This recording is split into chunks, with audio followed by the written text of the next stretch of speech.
الحمد لله بعد سنتين ونص في مجال الفريلانسنج مفيش اي انترفيو دخلتها الا وانا عارف ان انا هاخد الشغل حتى قبل ما ابدا الانترفيو، وده مش غرور على قد ما هو الثقه في ان ربنا مش بيضيع تعب حد. زائد الحاجات اللي انا اتعلمتها في مدار السنين اللي فاتت واللي هقولها في الفيديو دوت، بحيث انك انت تبقى داخل اي شغلانه عارف ان انت هتاخدها اما تخش الانترفيو. اهم حاجه تعملها انك انت تتفرج على الفيديو كله، لان النصائح دي كلها لازم تعملها مع بعض، ما تسيبش حاجه منها. اول حاجه خدت بالي منها خالص ان الناس بتقلق اما يكون العميل اجنبي. عايزك تاخد بالك ان العميل الاجنبي مش هنا وانت هنا، بالعكس افتكر ان انت مجرد شخص مستعد يشتغل عشان الفلوس، وهو مجرد شخص مستعد يدفع فلوس عشان الشغل. لا وكمان المفروض تبقى عارف ان انت احسن منهم، وبالدليل على دوت اللي حصل الايام اللي فاتت مع اخواننا في فلسطين، وقد ايه احنا شفنا الاعلام بتاعهم باللي هم اعلى ناس فيه مستعدين يبيعوا مبادئهم واخلاقهم لمجرد الفلوس والمصلحه. ده حتى الناس العاديه عندهم بيسجلوا اعلى معدلات الجريمه والسرقه اما النور بيقطع عندهم. فخليك عارف ان انت احسن منهم، وده لازم ينعكس على طريقه قعدتك وطريقه كلامك معاه. ما تتكلمش بطريقه تحسسه ان انت قلقان او ان انت مستعد تعمل اي حاجه عشان هو يديك الشغل، وافتكر ان هو مش بيمن عليك، دي هي خدمه مقابل خدمه. تاني حاجه لازم تركز فيها هي ان انت تحضر للانترفيو بتاعتك، وده عن طريق الحاجات اللي انا هقول لك عليها دي.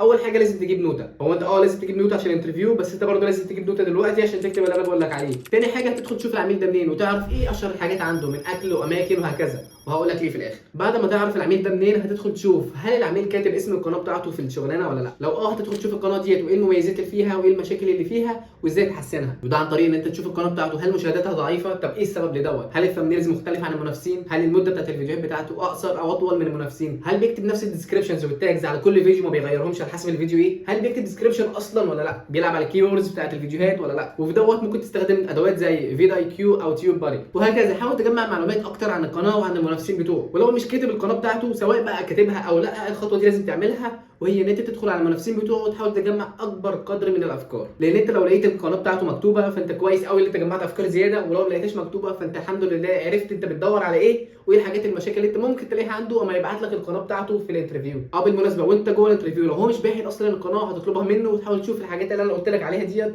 بسرعه. الحاجات دي هتاخد منك من نص ساعه لساعه بالكتير قوي قبل الانترفيو، ولو انت جوه الانترفيو بالكتير قوي هتاخد منك ربع ساعه، لان انت هتبص على حاجات بالوايم كده. لو انت جوه الانترفيو هتبدا تقول له ايه الافكار اللي انت خدت بالك منها تقدر يطبقها عنده، ايه المشاكل اللي كانت اللي انت خدت بالك منها، وده هيخليه ياخد باله ان انت فعلا انت فاهم انت بتتكلم عن ايه. زي مثلا كان جاي لي عميل الفيديوهات بتاعته كلها عباره عن الكوكينج نيتش، الفيديوهات بتاعت الطبخ، وهو كان اكتر حاجه بيهتم بيها هي الريلز والتيك توك. اما دخلت على الاكونتات بتاعته واخدت بالي من ان اهم حاجه موجوده في النيتش بتاعه كله هو مش بيعملها، وهي ان هو ما بيبداش الفيديو بتاعه بان هو يوري الناس ايه هي الاكله اللي هو بيعملها. ودوت اما غيرناه اخدت بالي ان الفيديوهات اللي انا عملتها له بعد كده بالطريقه ديت وصلت لاكتر من 2 مليون مشاهده. ثالث حاجه لازم تركز فيها هي ان العميل لما يطلب منك انترفيو حاول تخليها اسرع وقت ممكن.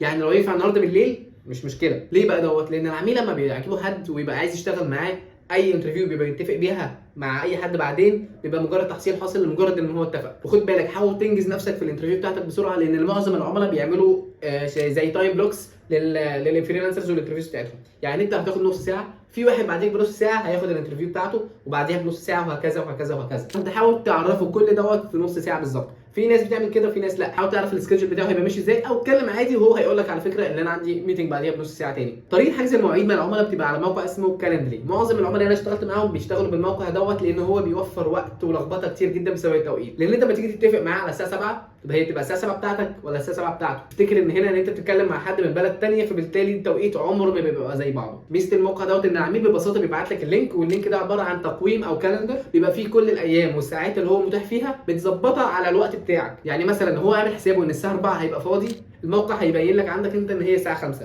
وده لان الساعه 4 عنده هو في البلد هتبقى عندك انت الساعه 5 في بلدك. رابع حاجه وانت بتحضر لازم تبقى عارف ان العميل هيبقى عايز يسالك اسئله بسيطه، زي مثلا ايه سابقه اعمالك قبل كده لو انت لسه جديد، طب وريني شغلك اللي انت عملته قبل كده، ايه الحاجات اللي انا ممكن احسنها عندي او ايه المشاكل اللي انا ممكن اغيرها عندي بحيث ان انا اعلي القناه بتاعتي او الانستجرام بتاعي او تيك توك بتاعي، هل عندك افكار جديده بحيث ان انا اقدر اطبقها عندي. كل الحاجات دي حاول ان انت تحضرها قبل الانترفيو بحيث ان هو اما يجي يسالك او حتى لو ما سالكش تقولها له انت من نفسك، لان هو حتى لو ما سالكش الحاجات دي تحاول انت تقولها له بحيث ان انت تعرفه ان انت فعلا فاهم وان انت فعلا هتبقى قيمه مضافه للشانل بتاعته. لان افتكر كل اللي بينك وبينه انت قيمه مضافه للشغل بتاعه وهو مستعد يدفع فلوس عشانها. كده احنا خلصنا اول وتاني حاجه، خلصنا تاني حاجه جواها 4 نقط. هنيجي بقى لتالت حاجه من بره وهي بدايه الانترفيو. لازم في بدايه الانترفيو انك انت تبريك ذا ايس. فاكر لما كنت بقول لك اعرف العميل ده منين، اشهر الاماكن اشهر الاكلات وكده؟ دلوقتي لما تيجي تتكلم معاه حاول تلطف الدنيا بحيث ان الموضوع ما يبقاش شغل بحت، بالعكس يبقى الموضوع كانك بتتكلم مع واحد في الشارع. وده من واقع خبرتي، لان انا خدت بالي ان معظم الناس اللي عايز تعمل محتوى على اليوتيوب بيبقوا مجرد شباب زيك، ففكره ان انت تتكلم معاه زيك زي واحد صاحبه في الاول خالص تبقى احسن بكتير من ان انت تخلي الموضوع فورمال بحت. ديسكليمر هنا يا جماعه معلش، بس لازم تاخد بالك ان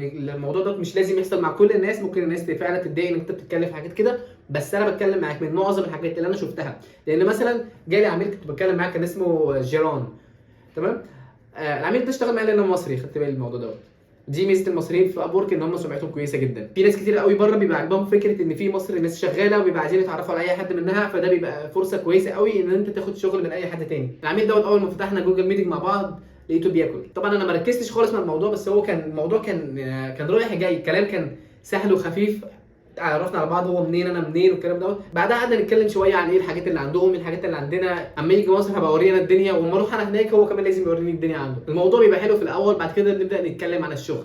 وهنا هنيجي لرابع حاجه، ايه الحاجات اللي احنا بنتكلم فيها وبنتفق عليها في الانترفيو. اول حاجه، ايه هو عدد الفيديوهات في الاسبوع؟ هل هو فيديو واحد في الاسبوع ولا اتنين؟ ايه هو نوعهم؟ هل هو بيعمل ريلز، تيك توكس او شورتس، ولا فيديوهات طويله؟ ايه كميه الرا فوتج او الفيديوهات اللي هو مصورها اللي هيديها لك؟ يعني مثلا لو التارجت فيديو اللي هو مديهولك اللي هو عايز يوصله 10 دقائق، طب هل الفيديوهات الاساسيه اللي هو مديها لك تلت ساعه ولا نص ساعه ولا ساعه ونص؟ لان الفيديوهات دي كلها هتاخد معاك وقت جدا وهتفرق معاك جدا في تسعيرتك للشغلانه. ولو عايزين فيديو ازاي انا بسعر خدماتي لكل عميل على حسب الحاجات اللي هو بيديها لي وعلى حسب الحاجات اللي هو بيقولها، اكتبوا لي في الكومنتات وانا هعمل لكم الفيديو دوت اساسي. المهم، ايه هي كمان الحاجات اللي احنا بنسلم عليها؟ بستلم الشغل منين وبسلمه فين؟ هل بسلمه على جوجل درايف ولا دروب بوكس ولا فري مايو ولا وي ترانسفير؟ لان كل مكان بيفرق جدا عن المكان التاني. مش عارف اجيبها لكم ازاي يا جماعه، بس انا كمان هعمل فيديو ان شاء الله عن الفرق بين المنصات اللي احنا بنستلم عليها الشغل وبنسلم عليها، وايه الحاجات اللي بتريح العميل وبتريحك، وايه الحاجات المتعبه، وايه الاشتراكات بتاعتهم، وايه الحاجات اللي المفروض تبعد عنها. المهم ان ما بين المنصات دي ابعد عن تليجرام، لان معظم السكامرز او الناس اللي بتنصب على الفريلانسرز بيقولوا لهم تعالوا على تليجرام وهنديك الشغل هناك، او هندفع لك الفلوس هناك،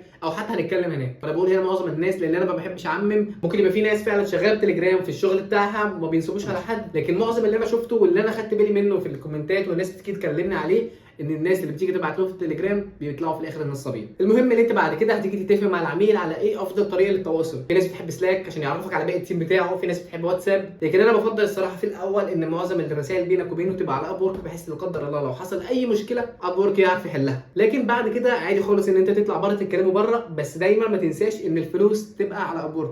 يعني ما يقولكش اطلع بره نتفق على بيمنت مثلا على باي بال او ويسترن يونيون او هيبعت لك حواله. كل الحاجات دي بتخليك معرض ان انت يتنصب عليك، ده في الاول. بعدين انا انصح برضو ان انت ما تطلعش بره ابورك اصلا، لان يا جماعه الموضوع ماشي بقى كانك انت بتبني بروفايل. كل ما الفلوس عندك هنا بتزيد ده بيديك كريديبيلتي اكتر ويخلي يجي لك شغل اكتر. فما تبصش تحت رجليك وان ابورك بياخد منك 10% فانت هتقول انا عايز ال 10% ديت.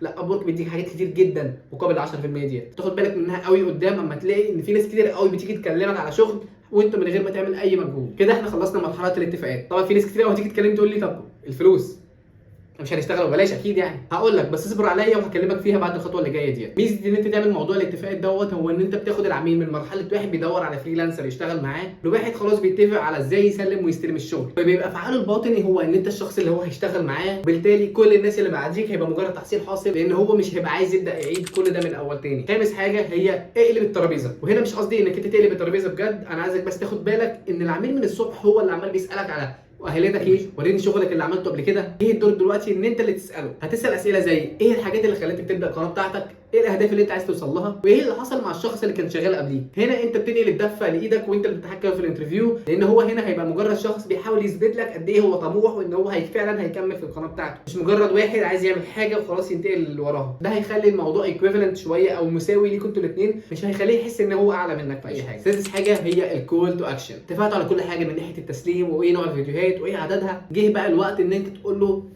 ابعت لي الحاجه. هنا هو هيقول لك حاجتين، يا هيقول لك هبعت لك الحاجه، يا هيقول لك استنى عشان عندي انترفيوز ثانيه جايه وبعد كده هشوف وهرد عليك. غالبا اللي بيحصل ان هو بيشوف الانترفيوز الثانيه، ولو انت مشيت فعلا على الكلام اللي انا قلته لك الحاجات الثانيه دي كلها بتبقى تحصيل حاصل لمجرد ان هو اتفق وتبقى خلاص انت خدت الشغلانه. بس ركز ركز ركز في ديسكليمر هنا يا جماعه، انت لازم فعلا توري له حاجات انت عملتها كويسه. حاول تعمل بورتفوليو ليك، وانا ممكن اقول لك ازاي تعمل بورتفوليو ليك لو انت لسه ما عندكش اي عميل. قولي في الكومنتات برده، وانا عارف ان انا الموضوع دوت بقول لكم حاجات كتير قوي اكتبوا لي في الكومنتات، لان انا بيبقى عندي افكار كتير قوي للفيديوهات بس ببقى مش عارف انهي فيديو اهم بالنسبه لكم. نيجي بقى للفيل اللي في الاوضه، الانجليزي. الانجليزي انك انت تتعلمه خطوه مهمه جدا هتنقلك مستويات عاليه جدا ماديا عشان بس فرق العمله. محدش يقنعك ان هو عشان بيتكلم انجليزي اكتر منك او احسن منك او الاكسنت بتاعته بريتش او امريكان او اي حاجه من الحاجات ديت يبقى هو فعلا احسن منك. لا، هو بس عشان الدولار وصل 42 جنيه مش اكتر. انما الانجليزي المكسر بتاعي وبتاعك ده ما فيهوش اي مشكله الا مع حاله واحده بس، ان العميل يكون مصري. غير كده ما فيش اي عميل هيدقق في الموضوع دوت.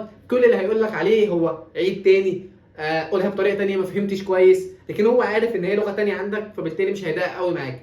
الحاجه الوحيده اللي ممكن تخليه يركز شويه في موضوع اللغه لو انت في مجال الفيديوهات. لو انت في اي مجال تاني عادي خالص الموضوع ممكن ما حدش يركز فيه، لكن انت عشان في مجال الفيديوهات العميل ممكن يقرا في حته ان انت ممكن ما تفهموش هو بيقول ايه في الفيديو. غير كده بالنسبه للكلام مش هتفرق، طول ما انت فاهم هو بيقول ايه مش مشكله. ممكن تخليه لو هو فكر مثلا في حته ان انت مش هتفهم قوي، قول له يبعت لك فيديو تيست، خليه يجرب، مش هيخسر حاجه. دي من الحاجات اللي بتطمن العميل ان انت واثق قوي في انت بتعمل ايه وعارف ان انت بتعمل ايه. خد بالك ان دي المره الرابعه اللي انا اسجل فيها الفيديو دوت. الفيديو ده كان متعب حرفيا نفسيا جدا، لان انا زي ما انتم شايفين في دوشه حواليا ولسه ما جبتش مايك، والموضوع وصل بيا ان انا حرفيا كنت مش هصور الفيديو دوت خالص واخليه الاسبوع الجاي، ممكن ما اصوروش اصلا. فاتمنى ان انتوا تراعوا التعب اللي الواحد بيتعبه دوت، هو والفيديو اديتور اللي معايا اسماء عوض، لانها فعلا بتتعب على الفيديوهات. انا ببعت لها فيديوهات بتوصل للنص ساعه، المفروض توصلها 10 دقائق وربع ساعه. فادعمونا بلايك وشير، واكتبوا كل الاسئله اللي انتوا عايزينها في الكومنتات، لان ده اكبر مصدر للافكار اللي بعمل بيها الفيديوهات.